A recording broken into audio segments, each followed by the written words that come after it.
महाराष्ट्राच्या विधिमंडळाचं हे अधिवेशन महाराष्ट्राच्या उपराजधानीमध्ये सुरू आहे.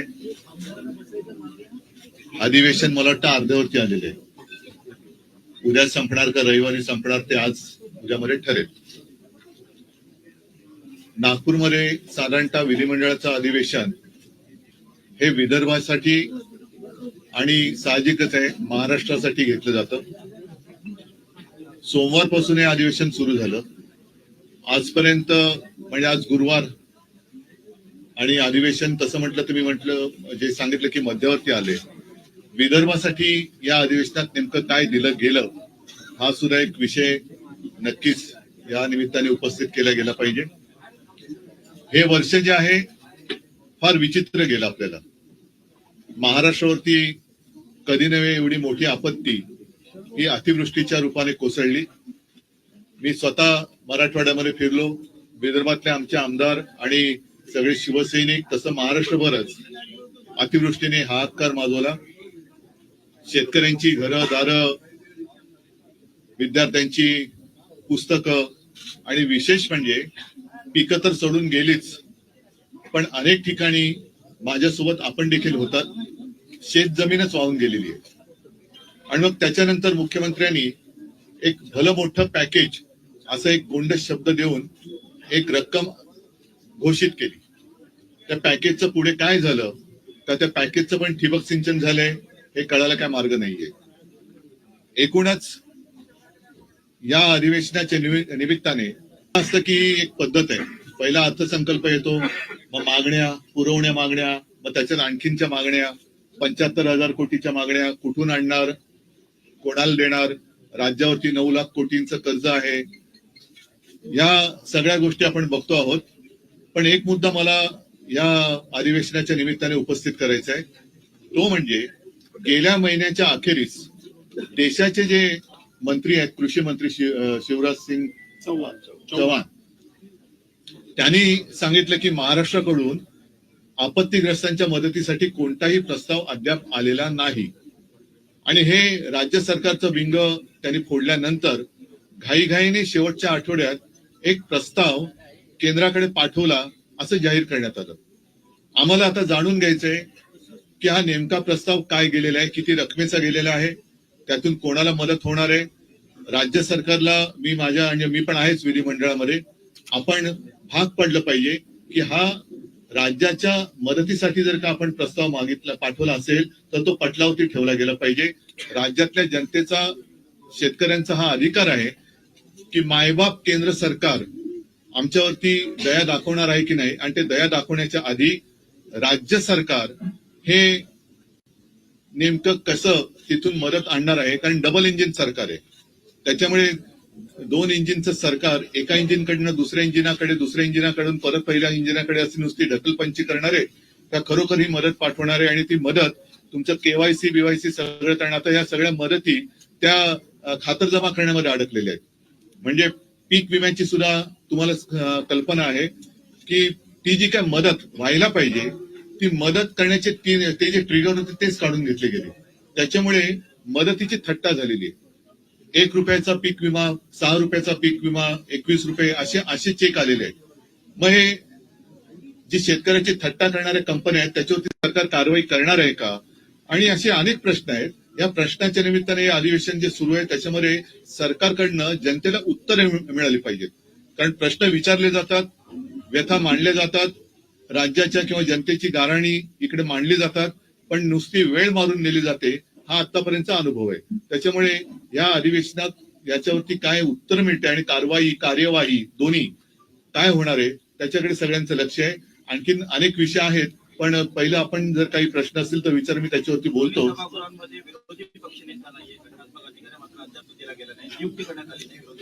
मी हे तुम्हाला का बोलायला सांगितलं कारण हे प्रश्न तुम्ही जे विचारणार आहात तेच प्रश्न जनतेच्या मनात आहेत. मी अधिवेशनाला येण्याच्या आधी सुद्धा एक 8-10 दिवसापूर्वी असं म्हटलं होतं की गेल्या वर्षीच किंवा पहिल्या अधिवेशनातच मला असं वाटतं ना भास्करराव, आम्ही विरोधी पक्ष नेते पदावरती दावा सांगितलेला आहे. त्याच्यासाठी भास्कररावांचं नाव देखील दिलेलं आहे आणि अजून अद्याप काही उत्तर मिळालेलं नाहीये. त्याच्याबद्दल तो खरंच नियम आहे की नाही हे सुद्धा कागदावरती कळू शकेल. पण नियम असला काय आणि नसला काय, जर नियम असला तरी आणि नसला तरी उपमुख्यमंत्री पद हे संविधानिक नसलेलं पद हे एक नव्हे तर दोन दोन जे सरकार निर्माण करू शकतं ते विरोधी पक्षनेते पद द्यायला घाबरते का, हा एक मोठा विषय. म्हणजे कोणाला तुम्ही घाबरताय? एवढं सगळं मजबूत सरकार आहे, किती 200च्या वरती जागा निवडून आलेल्या आहेत, केंद्र सरकारचा मोठा आशीर्वाद तुमच्यावरती आहे. एवढं असल्यानंतर विरोधी पक्षनेते पदाला तुम्ही घाबरताय का? आणि जर विरोधी पक्षनेते पदासाठी नियम लावणार असाल तर उपमुख्यमंत्री ही असंविधानिक पदं ही रद्द केली गेली पाहिजेत. ते सुद्धा जी काय त्यांच्याकडे खाती असतील त्या खात्याप्रमाणेच ते मंत्री ओळखले गेले पाहिजेत. कारण भाजपच्याच लोकांनी सांगितले की नंबर 1लाच महत्व असतं, 2 आणि 3ला काही महत्व नसतं. त्याच्यामुळे ते बिन नंबराचे जे मंत्री आहेत त्यांचं काय महत्व नाही महाराष्ट्र. विधानसभा अध्यक्षांची आहेत, विरोधी पक्षनेता नियुक्ती हे एकमेकांवर ढकलण्याचा प्रयत्न नेहमी होतो. कारण तर मग नाही भेटण्यापेक्षा हे भेटण्याची काय लोकशाहीतली मांडणी आहे, लोकशाहीतली मांडणी आहे. अध्यक्षांना आणि मुख्यमंत्र्यांना हे कसं सगळं सांगड घातली गेले तुम्हाला माहितीये. अध्यक्षांबद्दलची सुद्धा आमची मतं गेल्या टर्म मध्ये आम्ही व्यक्त केलेली आहेत. त्याच्यामुळे ही ढकलपंची करताना मग मुख्यमंत्र्यांनी विचारलं पाहिजे, लोकशाहीचा महत्वाचा घटक आहे, राज्याचे प्रमुख आहेत, की का तुम्ही अजून करत नाही. आम्ही तर पत्र दिलेलं आहे. शेतकऱ्यांच्या आत्महत्येचा प्रश्न गहन आहे. गेल्या 6 महिन्यामध्ये जवळपास 780 शेतकऱ्यांनी आत्महत्या केलेली आहे. विदर्भ आणि मराठवाड्यात त्यांचा आकडा अजूनही जास्त आहे. त्याच्याकडे कोणाचं लक्ष आहे? कारण हे सरकार अख्खच्या अख्खं प्रचारामध्ये गुंतलेलं आहे. हेलिकॉप्टर सुटतायत, बॅगा भरभरून आनंदाचा सीधा जातोय. या सगळ्या प्रचारात म्हणजे आता सुद्धा अधिवेशन आटपून ताबडतोब प्रचाराला लागतील. अधिवेशन संपल्यानंतर लगोलग दुसऱ्या निवडणुकीची आचारसंहिता लागेल. म्हणजे निवडणुका मागून निवडणुका, हा सगळा खेळ. आणि गेल्या वेळेची ही आता जी निवडणूक आहे अजून त्याचा निकाल लागायचा आहे. मला नाही वाटत अशी निवडणूक यापूर्वी महाराष्ट्र राज्याने अनुभवली होती. पूर्वी आपण इतर राज्यांच्या निवडणुकांची उदाहरणं द्यायचो की बघा तिकडे कशी गुंडागर्दी सुरू आहे, कसे बंदुका काढल्या जात आहेत, बूथ कॅप्चरिंग कसं केलं जात आहे, पैशाचं वाटप कसं केलं जातोय. हे सगळं आपल्या महाराष्ट्रामध्ये ज्यांची उदाहरणं देत होतो त्या राज्यात आता आपल्या महाराष्ट्राचं उदाहरण दिलं जात असेल की बघा तिकडे कशी बेबंदीशाही सुरू आहे. म्हणजे कोणाचं पायपोस कोणात राहिलेलं नाहीये. मित्र मित्र म्हणताना एकमेकावरती धाडी टाकतायत, एकमेकाचे पैसे उघडकीस आणतायत. रोज कोणत्या ना कोणत्या तरी मंत्र्याचे भ्रष्टाचार अगदी पुराव्यानिशी बाहेर येत आहेत, त्यांच्या फिल्म बाहेर येत आहेत, पैशाच्या थप्प्या बाहेर येत आहेत. तरी सुद्धा मुख्यमंत्री हिंब आहेत.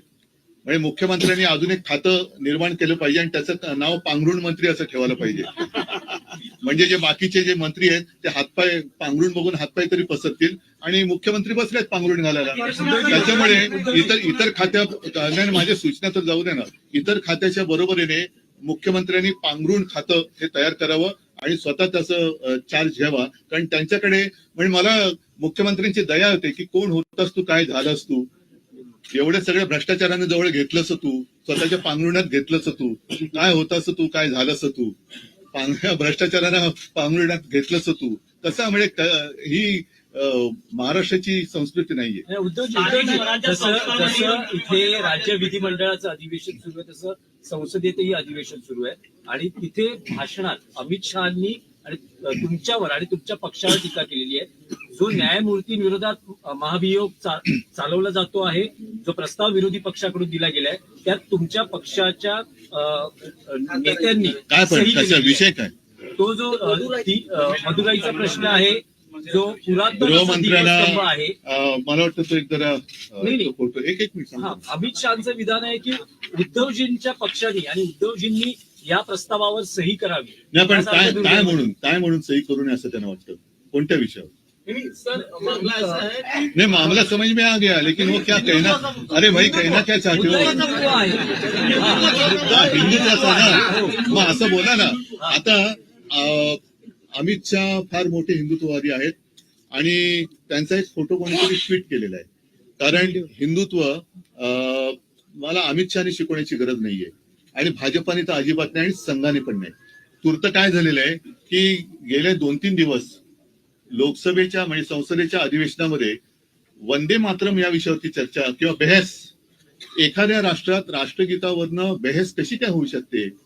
आणि इतक्या वर्षानंतर ह्यांना अचानक वंदे मातरम का आठवलं? आपला देश त्या वंदे मातरमला 150 वर्ष झाली आणि भाजपचं वंदे मातरम हे फक्त 1 डे मातरम आहे, एका दिवसासाठी आहे 1 डे मातरम. कारण बाकीच्या वेळेला त्यांना त्याची काही पडलेली नाहीये. भारतात काय चाललेलं आहे, वंदे मातरम म्हणताना माझी माता किती दुःखात आहे याच्याकडे त्यांचं लक्ष नाही. पण हिंदुत्वावरनं आम्हाला अमित शहा जे विचारतायत त्या अमित शहाना मला प्रश्न विचारायचा तुमच्या सगळ्यांच्या माध्यमातून की तुमच्या मंत्रिमंडळात गोमांस खाणारे मंत्री आहेत आणि ते सांगतात की मी गोमांस खातो, कोण मला अडवते बघतो. आणि एवढंच नाहीये तर हा एक फोटो आहे 9 डिसेंबरचा, तो ते जे मंत्री आहेत मी गोमांस खातो कोण मला अडवते, त्यांचं नाव आहे किरण रिजिजू. त्यांच्या बरोबर अमित शहा जेवतायत. आता त्यांच्या थाळीत आणि यांच्या थाळीत काय आहे मला माहिती नाही, पण अमित शहाना जर हिंमत असेल, माझ्या हिंदुत्वावरती त्यांना शंका घ्यायची असेल तर पहिलं रिजिजूंना त्यांनी मंत्रिमंडळातून काढलं पाहिजे, कारण रिजिजू गोमांस खातात ते स्वतः ते बोललेले आहेत. त्याच्यानंतर आणखीन एक मुद्दा तुम्हाला सांगतो, तो म्हणजे गेल्या काही दिवसात दिल्लीमध्येच संघाच्या कार्यालयासाठी प्राचीन मंदिर पाडलं. ही एक बातमी जोरात चालली. मी त्याच्यावरती काय भाष्य केलं नव्हतं, पण अमित शहाना मला विचारायचंय की हे मंदिर पाडताना संघाच्या कार्यालयासाठी तुम्ही मंदिर पाडून तिकडे संघाचं कार्यालय उभारताय. आणि त्याच्याही पलीकडे आणखीन सांगतो, ही सुद्धा गेल्या महिन्यातली एक गोष्ट आहे की मी मुख्यमंत्री असताना जणू काय म्हणजे काय संपूर्ण ती जी घटना घडली त्याला जबाबदार सरकारच आहे अशा पद्धतीने आकाश पाताळ एक केलं गेलं होतं. तो ते प्रकरण म्हणजे पालघरमध्ये घडलेलं साधू हत्याकांडावरनं त्यांनी काही हे सोडले नाही उद्धव ठाकरेंना आणि आमच्या सरकारला बदनाम करायची. त्या साधू हत्याकांडातील संबंधित अशा व्यक्तीला भाजपात घेताना तुमचं हिंदुत्व काय मेलं होतं? लाज वाटली पाहिजे अमित शहाना की त्यांनी माझ्या हिंदुत्वावरती शंका व्यक्त करताना त्यांच्या बुडाखाली जे काही हिंदुत्व आहे ते पहिलं बघायचं आणि मग त्यांनी माझ्यावरती आरोप केले पाहिजेत. या न्यायमूर्तींवरती ज्या काही गोष्टी आहेत ती एका केसमुळे नाहीये, त्यांची आतापर्यंतची जी काही वादग्रस्त वाटचाल आहे त्याच्यावरती काही न्यायमूर्तींनी आणि काही माजी न्यायमूर्तींनी सुद्धा आक्षेप घेतलेले आहेत. हा सगळा प्रकार एकत्र केल्यानंतर एका केसवर नाही झालेला नाहीये. आणि कधीही कुठल्याही बाबतीत म्हणजे त्या मंदिराच्या आवारात दिवा लावण्यावरून हा जो काही वाद आहे, मंदिराच्या आवारात दिवा लावला गेलाच पाहिजे, तिकडे रोषणाई, तिकडे हिंदू सण साजरे झालेच पाहिजे, उत्सव साजरे झालेच पाहिजेत, या मताचा मी आहे, माझी शिवसेना आहे.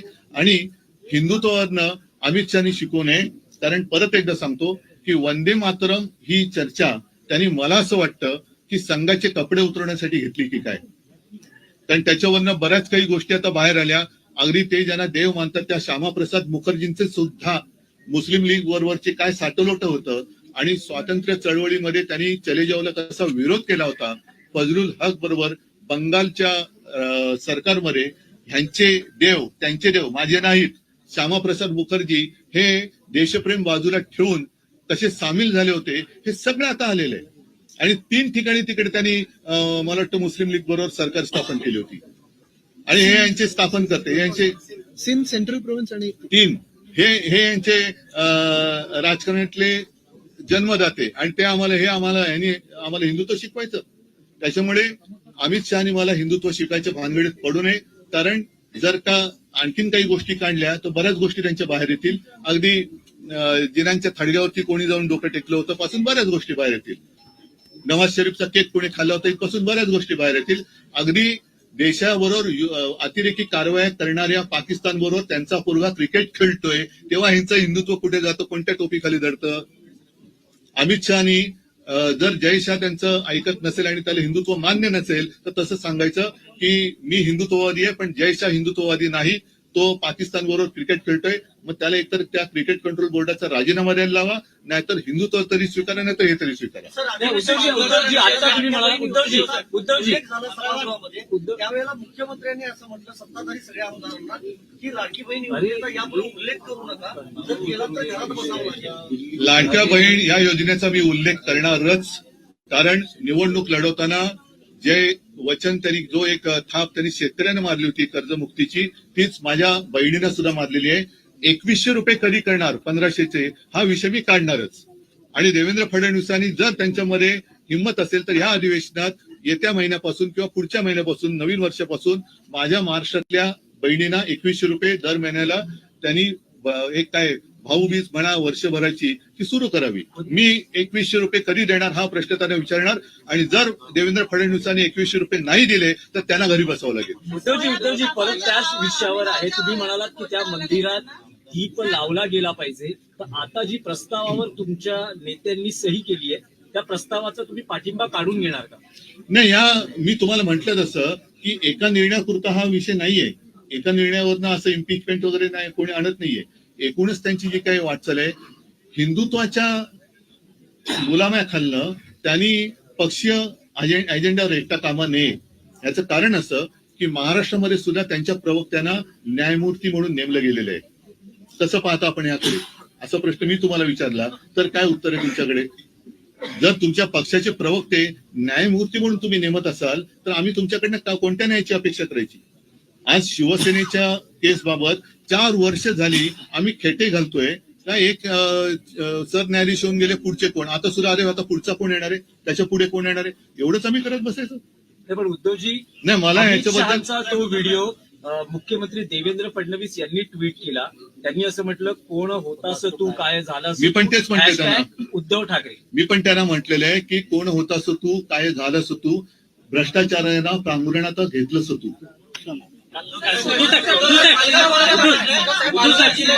ग्रामपंचायतीमध्ये गुजरात राज्याने घुसखोरी केलेली आहे. सीमावाद तिथे देखील चिघाड आहे. गुजरात महाराष्ट्र सीमावाद हा अमित शहाचं मी जे बोललो ना अॅनाकोंडा, हा अॅनाकोंडा आता मुंबई गिळायच्या दिशेने वाटचाल करायला लागलेला आहे.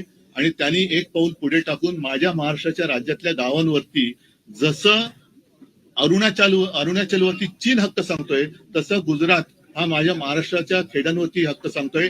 आता हे कोण झालाचं काय झालाचं वगैरे जे काय आहे ना, आता यांना विचारा तुमच्या किंमत आहे का तिकडे जाऊन उभं राहायची तुमच्या अमित शहा विरुद्ध? हे मुंबईत आणि महाराष्ट्रात राहणाऱ्या गुजरातचे जो समाज आहे ज्यांचं आणि आमचं काही भांडण नाही प्रकार, आणि एका बाजूने महाराष्ट्र गिळण्याचा प्रकार हे सुरू झालेला आहे. मुंबईतले अनेक उद्योगधंदे यांनी गुजरातला नेले, महाराष्ट्रातले नेले, आणि त्याचबरोबरीने आता हे मुंबई बळकावण्याच्या दिशेने वाटचाल करायला लागलेले आहेत. आम्ही तर हा प्रयत्न हाणून पाडल्याशिवाय राहणार नाही. सरकार काय करेल न करेल आम्हाला तशी काय पडलेली नाहीये, आणि या सरकारकडनं धाडसाची तर काय आम्हाला अपेक्षा नाही.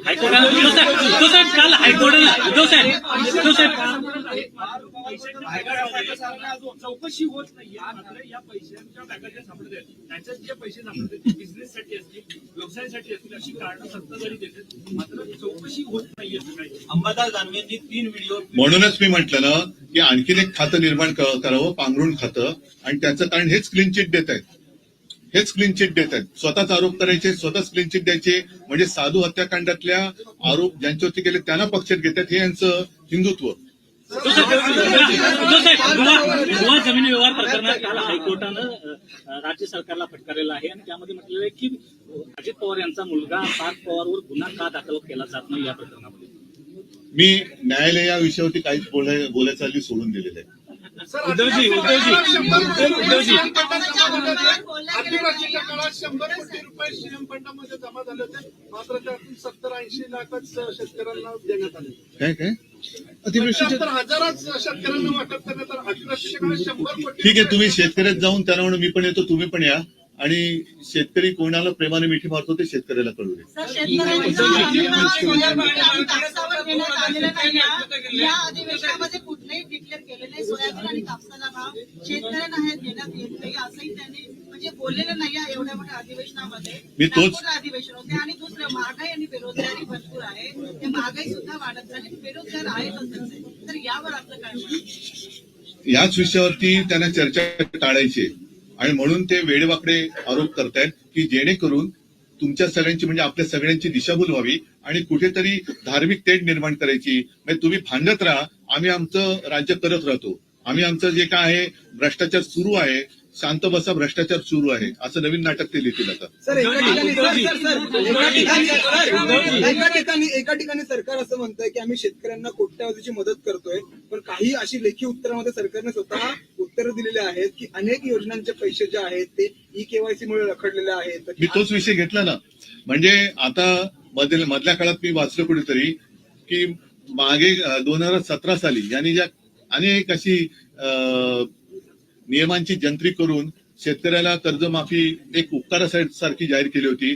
त्याच्यात पात्र ठरलेल्या शेतकऱ्यांना लाभ मिळाला नाही त्याची माहिती, मग शेतकऱ्यांची माहिती गोळा करण्याचं हे काम सरकार करत आहे असं मला वाटतं कृषी मंत्री म्हणाले आपले. मला या सगळ्या मंत्र्यांना प्रश्न विचारायचे की तुम्ही स्वतःला शेतकऱ्याची मुलं समजता, मग बापाची चौकशी कशी करू शकता? बापाची चौकशी करता, शेतकऱ्याची मुलं आहात ना. मी याच सभागृहामध्ये शेतकऱ्यांची कर्जमुक्ती करून दाखवली होती आणि ती मी अंमलात आणून दाखवली होती. मी कोणती चौकशी केली नव्हती, कोणत्याही अटीतटीचा सामना शेतकऱ्याला करायला लावला नव्हता आणि मी कोणी न मागता कर्जमुक्ती करून दाखवली होती. ठीक आहे. आपल्या सगळ्या पत्रकारांच्या मनापासून आभार उद्या आणि शिवसेनेचे विधानसभेचे सगळ्या आमदारांना माननीय पक्षप्रमुख उद्धवजी ठाकरे साहेब रजिस्ट्रेशनला संध्याकाळी 7 वाजता भेटतील. आमदारांना फक्त आमदारांना, फक्त आमदार. आणि पत्रकारांसाठी अल्पप्रकारची व्यवस्था केली आहे. ज्यांना आवडेल त्यांनी चहा, ज्यांना मी पण आवडेल त्यांनी पत्रकार आहे. ज्यूस. पण घ्या. मी पण सामन्याचं पत्रकार